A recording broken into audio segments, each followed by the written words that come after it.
Assalamualaikum warahmatullahi wabarakatuh. I'm Muhammad Afaro from TPI 6A, and I want to explain you about poem for fulfilling Cbmll task. So let's get down for this next slide. In this slide, I will explain you about the list of content. First is definition of poem. Second, social function of poem. Third, structure of poem. Fourth, type of poem. Fifth, language features of poem. Sixth, how to analyze poem. Seventh, example how to read a poem.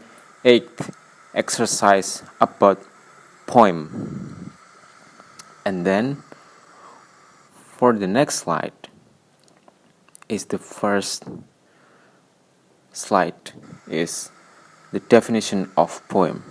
A poem is a piece of writing in which the words are chosen for their beauty and sound and are carefully arranged, often in short lines which rhyme. A poem is composed of a particular rhythmic and metrical pattern. Poetry is a way to communicate experiences, emotions, ideas, and thoughts using rhyme, rhythm, sound patterns, and imagery. Poets use words, sound, and imagery to paint word pictures. Second is social function of poem. First, to give pleasure. Second, to entertain. Third, to give value of life. Fourth, as a way to express feelings and emotions. There are four social functions of poem, which is it is very important to us to know that poem also has social function. The third is structure of poem. Poems come in many sizes and shapes.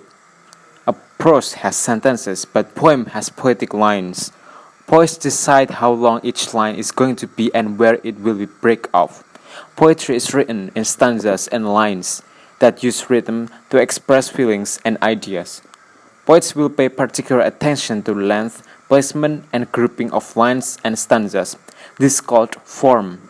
Lines or whole stanzas can be rearranged in order to create a specific effect on the reader.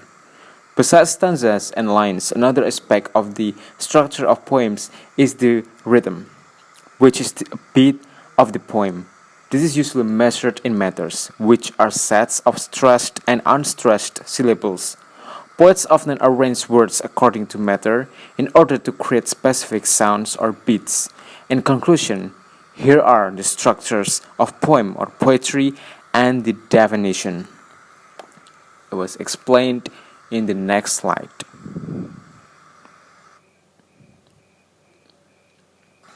First line. Line is a word or row of words. It is basic unit of poetry. Second, stanza. A stanza is a group of lines in a poem. It is often called a verse. Third, rhyme scheme. Rhyme is a pattern of words that contain similar sounds. Rhyme scheme is the pattern that ends rhymes form in a stanza or poem. Rhyme scheme is designated by the assignment of the different letter of the alphabet to each new rhyme. For example, AABB, AAAA, and ABAB. 4. Matter. Matter is the rhythmic structure of a poem. Sometimes you can feel the matter or rhyme by tapping for each syllable. 5. Line break. A line break is where a line of poetry ends. It causes the reader to pause and will determine how poem is read. And then for the next slide, I will explain you more about poem, which is it is very wide that you might be didn't know about this before, or you might still don't understand. Fourth is type of poem. A. There are 4 types of poems based on the line number. First, couplet consists of 2 lines. Second, tercet consists of 3 lines. Third, quatrain consists of 4 lines. Fourth, sestet consists of 6 lines. Fifth, octave consists of 8 lines. And B, there are some main types of poems. First is lyric poem, poetry that expresses a speaker's personal thoughts or feelings. Lyrics poems are short and descriptive. Second, narrative poem, a poem that tells a story. Narrative poems are a little longer.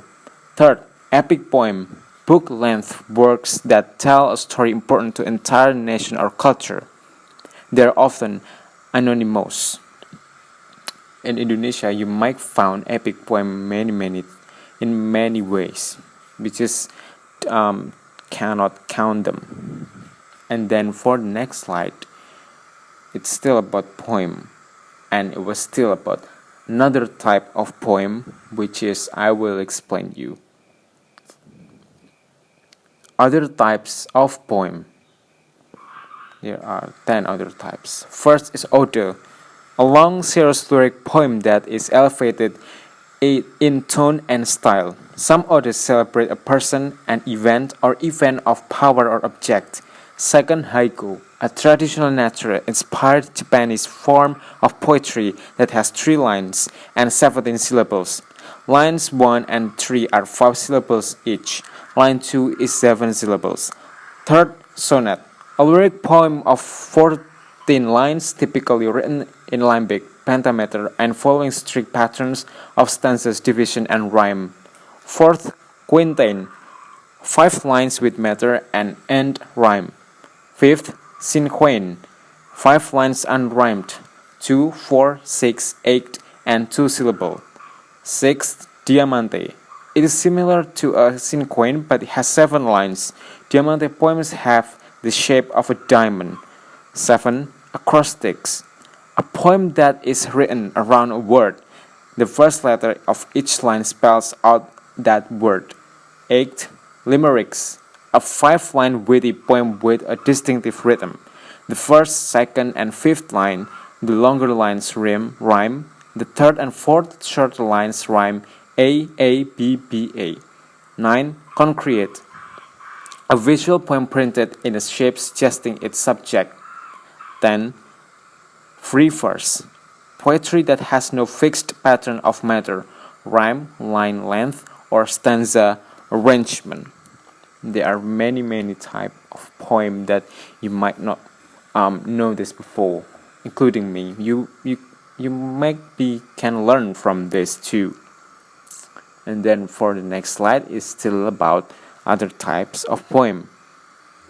And it will be working after this. When you see this slide, will be working, and I will explain you about the another types of poem.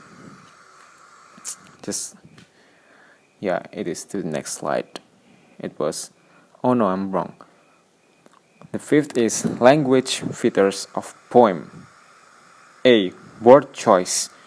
Word choice is the writer's selection of words as determined by a number of factors, including meaning, both denotative and connotative, specifically level of diction, tone, and audience.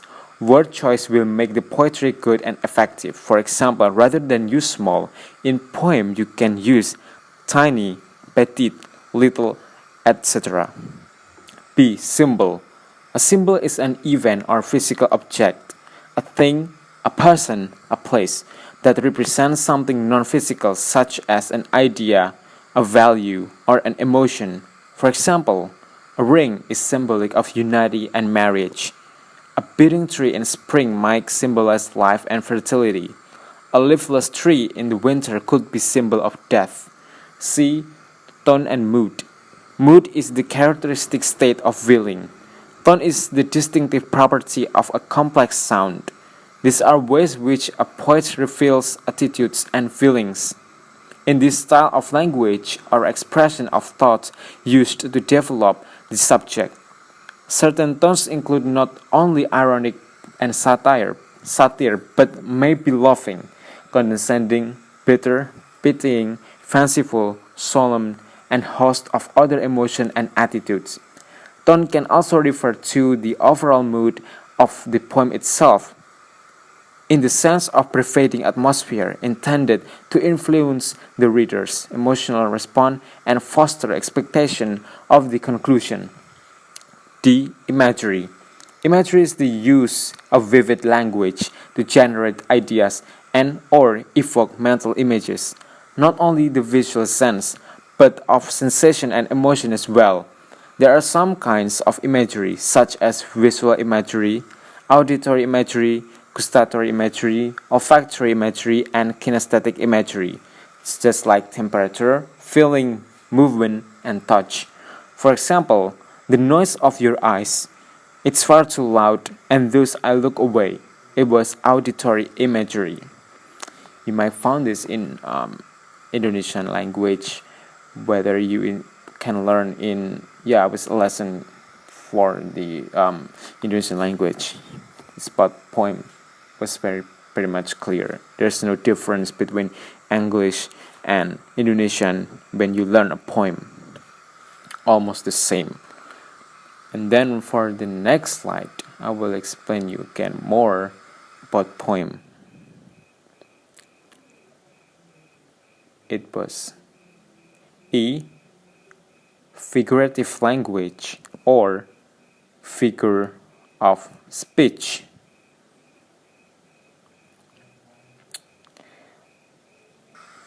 First is onomatopoeia. It is the use or format of words whose sounds imitate their meaning, like buzz, honk, and boom. The word phonetically imitates, resembles, or suggests the sound that is described. They sound like the object or action to which they refer. Second, simile.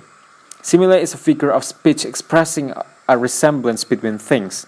The comparison uses the words like or as. For example, my love is like a red rose. Third, personification.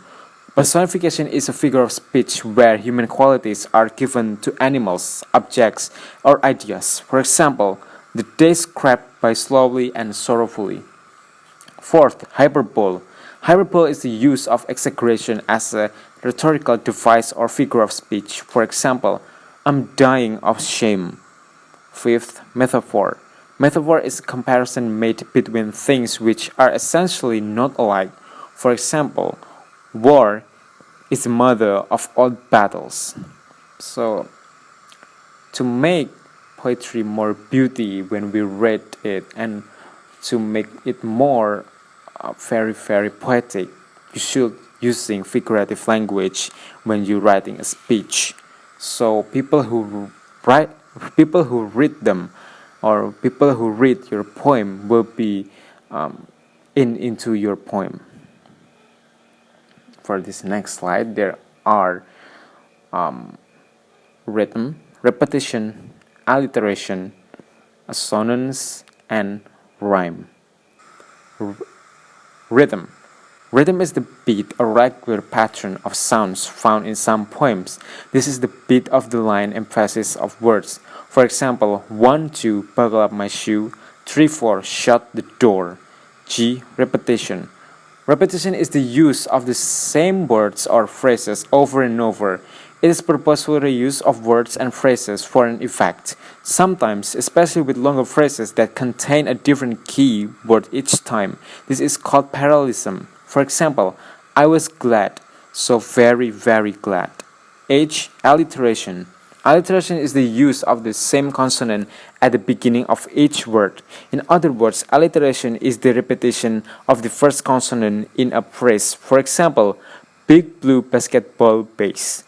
E. Assonance. Assonance is the figurative term used to refer to the repetition of the vowel sound in a line of text of poetry. In other words, assonance is the repetition of vowel in phrase. For example, go slow over the road.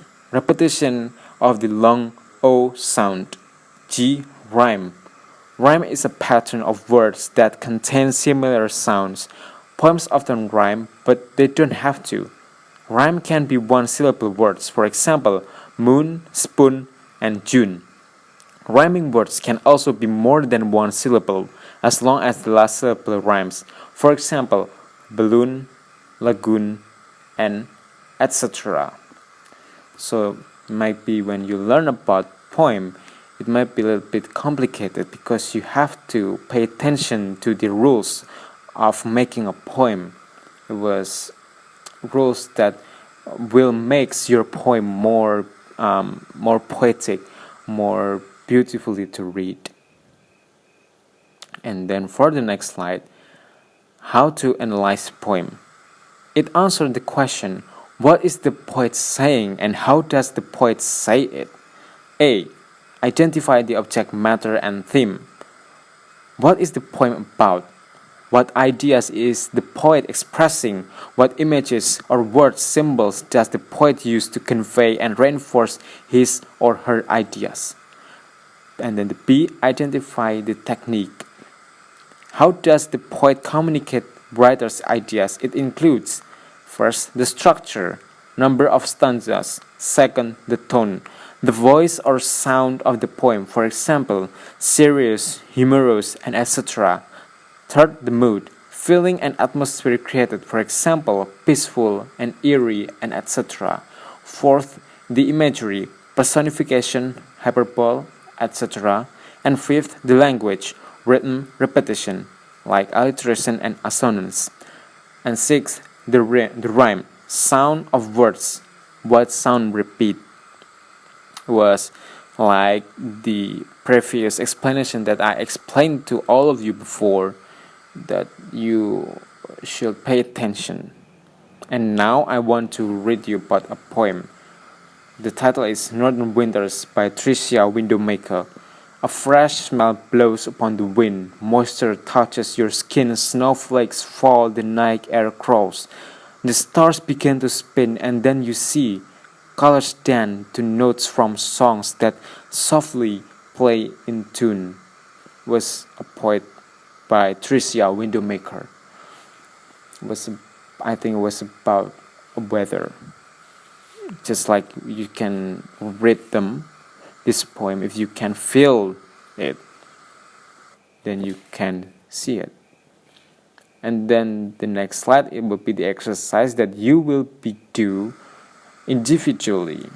There's a poem by Langston Hughes, and there are 5 questions for all of you that you might should answer them one by one, and you can read them very, very poetically. That was my explanation about poem, and thank you. Wassalamualaikum warahmatullahi wabarakatuh.